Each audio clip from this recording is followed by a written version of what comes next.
মাত্র দুদিন আগেও এই প্রাঙ্গণে ছিল তার দীপ্ত বিচরণ, কিন্তু আজ কেবলই শূন্যতা। ছুটির ঘণ্টা বাজিয়ে মহড়ার জীবন থেকে বিদায় নিয়েছেন নাট্যকর্মী ও ঢাকা বিশ্ববিদ্যালয়ের শিক্ষার্থী মুনিরা মাহজাবিন। আত্মহননের পথ বেছে নেওয়ার আগে রেখে গেছেন ছোট্ট এক চিরকুট। সেখানে সহপাঠী আর শিক্ষকের নাম থাকলেও এখনও জানা যায়নি প্রকৃত কারণ। অপ্রত্যাশিত এই ঘটনায় বিভাগের পক্ষ থেকে স্থগিত করা হয়েছে 3 দিনের ক্লাস ও পরীক্ষা। শোকের ছায়ায় ডুবে থেকে সুষ্ঠু বিচারের দাবিতে সহপাঠীদের কণ্ঠে এখন ক্ষোভের ছায়া।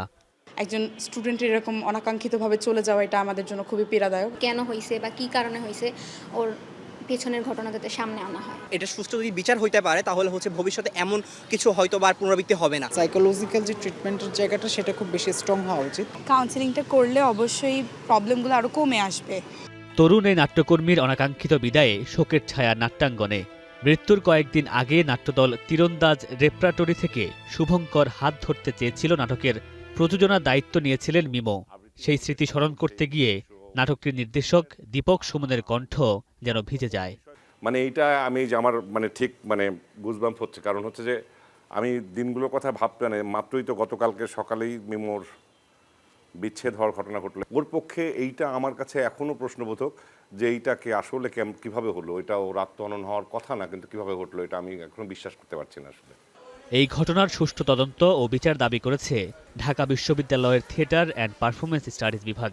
আমরা এটার একটা সুষ্ঠু তদন্তের মাধ্যমে এটার বিচারটা চাই। এটা হচ্ছে আমাদের বিভাগীয় পক্ষ থেকে আমাদের বক্তব্য, এবং আমরা এমন কোনো অবস্থানে নাই শিক্ষকরা, আমরা ন্যায় বিচারের পক্ষে আছি। পৃথিবীতে ভবিষ্যতে যদি কেউ এই ধরনের কোনো কাজ করতে চায়, যে কোনো একজন শিক্ষার্থীকে প্ররোচিত করে মৃত্যুর দিকে ঠেলে দেয়া, সেই জায়গায় অন্তত সে, আমার মনে হয়, দ্বিধা তৈরি হবে যে না, এই ধরনের ঘটনা হলে বিচার হয়, সো আমি এই ধরনের কাজ করব না, এরকম একটা দৃষ্টান্ত অন্তত তৈরি হবে। সেই জন্যই চাই এটার সুষ্ঠু বিচারটা হোক। মিমোকে আত্মহত্যায় প্ররোচনার মামলায় একই বিভাগের সহযোগী অধ্যাপক সুদীপ চক্রবর্তীর জামিন নামঞ্জুর করে তাকে কারাগারে পাঠানোর নির্দেশ দিয়েছে আদালত। Mamunur Rashid Bonnell, star entertainment.